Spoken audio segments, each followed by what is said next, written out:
चलिए आगे बढ़ते हुए बात करेंगे 4 मई को अच्छी खबर का भरोसा। जी हाँ, ये अच्छी खबर क्या है? ये अच्छी खबर चेन्नई से आ रही है। बता दें आपको, तमिलनाडु विधानसभा चुनाव 2026 के नतीजों से पहले राज्य की राजनीति में आत्मविश्वास और उम्मीद का माहौल नजर आने शुरू हो चुका है। मुख्यमंत्री एम.के.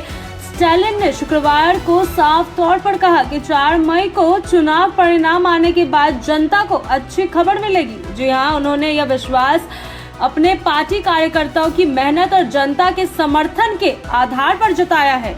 इसके अलावा जिससे यह संकेत मिलता है कि सत्तारूढ़ दल अपनी वापसी को लेकर पूरी तरह आश्वस्त है। चेन्नई में इंटरनेशनल वर्कर्स डे यानी कि इंटरनेशनल वर्कर्स डे मे डे के अवसर पर आयोजित कार्यक्रम के दौरान मुख्यमंत्री ने यह बयान दिया। यह आयोजन मे डे पार्क में हुआ, जो मजदूरों के सम्मान और उनके अधिकारों का प्रतीक स्थल माना जाता है। इस मौके पर स्टालिन ने न केवल चुनावी आत्मविश्वास जाहिर किया, बल्कि अपनी सरकार की नीतियों और विचारधाराओं को भी विस्तार से सामने रखा। अपने संबोधन में उन्होंने कहा कि उनकी सरकार एवरीवन फॉर एवरीथिंग यानी कि सबके लिए सब कुछ की नीति पर काम कर रहा है। उन्होंने ऐसे में एक समावेशी शासन मॉडल बताते हुए कहा कि सरकार का उद्देश्य समाज के हर वर्ग तक विकास और कल्याणकारी योजनाओं का लाभ पहुंचाना है। यह विचारधारा उनके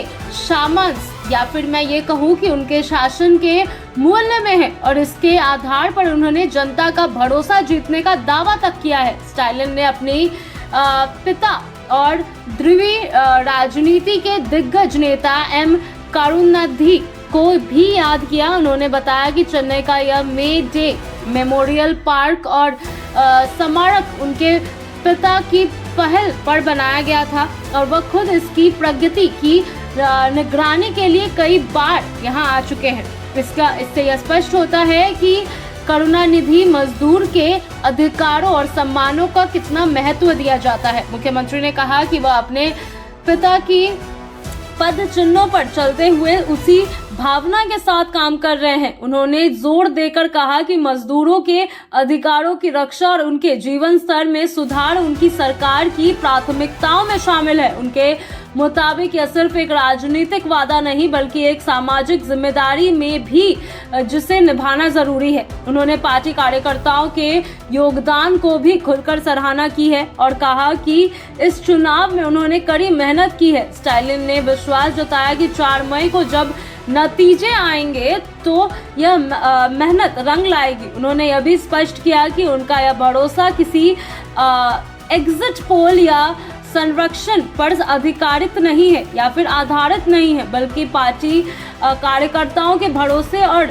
जमीनी हकीकत को साझने की तैयारी है। अपने भाषण में उन्होंने मजदूरों के अधिकारों को लेकर भी अहम बात की। उन्होंने कहा कि जैसे किसी मजदूर के लिए काम का उचित वेतन उसका अधिकार होता है, वैसे ही पार्टी कार्यकर्ताओं की मेहनत का परिणाम चुनाव नतीजे के रूप में सामने आएगा। उन्होंने यह भी दोहराया कि इसमें जरा भी बदलाव नहीं होगा, यानी उन्हें अपनी जीत के दावे पर पूरा भरोसा है। स्टालिन ने मजदूर दिवस के महत्व पर भी प्रकाश डाला और कहा कि यह दिन श्रमिकों की गरिमा, मूल्य और अधिकारों का प्रतीक है। उन्होंने कहा कि समाज और अर्थव्यवस्था के निर्माण में मजदूरों की भूमिका सबसे महत्वपूर्ण होती है और उनकी भलाई सुनिश्चित करना सरकार का कर्तव्य है। राजनीतिक विश्लेषकों के अनुसार चुनावी नतीजों से पहले इस तरह का आत्मविश्वास दर्शाता आम लोगों के लिए है, लेकिन स्टालिन का यह बयान यह भी दिखाता है कि सत्तारूढ़ दल अपनी